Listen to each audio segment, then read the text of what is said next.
बाबा साहब भीमराव अम्बेडकर ने 18 मार्च 1956 को आगरा के रामलीला मैदान में दिया था।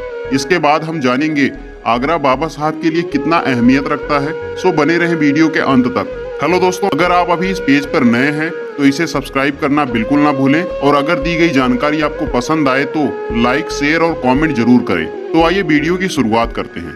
दोस्तों, बाबा साहब डॉक्टर भीमराव अम्बेडकर जी आगरा शहर अपने जीवन में 2 बार आए, सन 1946 और सन 1956 में। सबसे पहले वह 1946 में सुभाष पार्क में आए, जब उन्होंने आगरा के जूते और लेदर प्रोडक्ट को रेलवे की प्राथमिकता में शुमार कराया।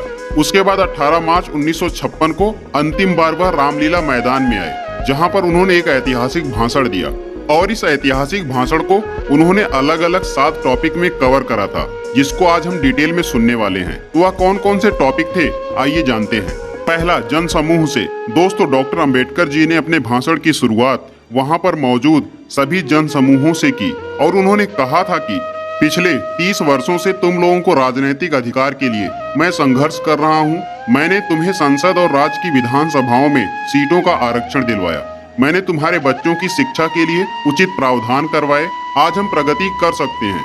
अब यह तुम्हारा कर्तव्य है कि शैक्षणिक, आर्थिक और सामाजिक गैर बराबरी को दूर करने हेतु एकजुट होकर इस संघर्ष को जारी रखें। इस उद्देश्य की प्राप्ति के लिए तुम्हें हर प्रकार की कुर्बानियों के लिए तैयार रहना होगा, यहाँ तक कि खून बहाने के लिए भी। इसके बाद उन्होंने अपने भाषण के इस दूसरे टॉपिक में इस देश के नेताओं के बारे में संबोधित किया और कहा कि यदि कोई तुम्हें अपने महल में बुलाता है तो स्वेच्छा से जाओ, लेकिन अपनी झोपड़ी में आग लगाकर नहीं।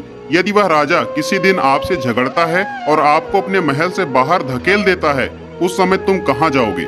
यदि तुम अपने आप को बेचना चाहते हो तो बेचो, लेकिन किसी भी तरह अपने संगठन को बर्बाद करने की कीमत पर नहीं। मुझे दूसरों से कोई खतरा नहीं है, लेकिन मैं अपने लोगों से ही खतरा महसूस कर रहा हूँ। तीसरा, भूमिहीन मजदूरों से।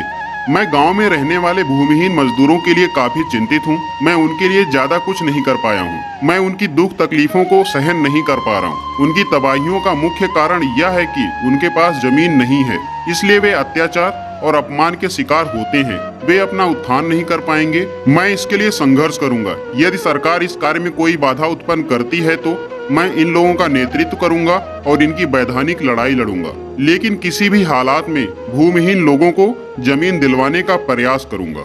चौथा, अपने समर्थकों से। बहुत जल्दी ही मैं तथागत बुद्ध के धम्म को अंगीकार कर लूंगा। यह प्रगतिवादी धम्म है। यह समानता, स्वतंत्रता एवं बंधुत्व पर आधारित है। मैं इस धम्म को बहुत सालों के प्रयासों के बाद खोज पाया हूँ। अब मैं जल्दी ही बुद्धिस्ट बन जाऊंगा। तब एक अछूत के रूप में मैं आपके बीच नहीं रह पाऊंगा, लेकिन एक सच्चे बुद्धिस्ट के रूप में तुम लोगों के कल्याण के लिए संघर्ष जारी रखूंगा। मैं तुम्हें अपने साथ बुद्धिस्ट बनने के लिए नहीं कहूंगा, क्योंकि मैं अंधभक्त नहीं चाहता। केवल वे ही लोग जिन्हें इस महान धम्म की शरण में आने की तमन्ना है, बौद्ध धम्म अंगीकार कर सकते हैं, जिससे वे इस धम्म में दृढ़ विश्वास के साथ रहें और इसके आचरण का अनुसरण करें। पांचवा, बौद्ध भिक्षुओं से। बौद्ध धम्म महान धर्म है।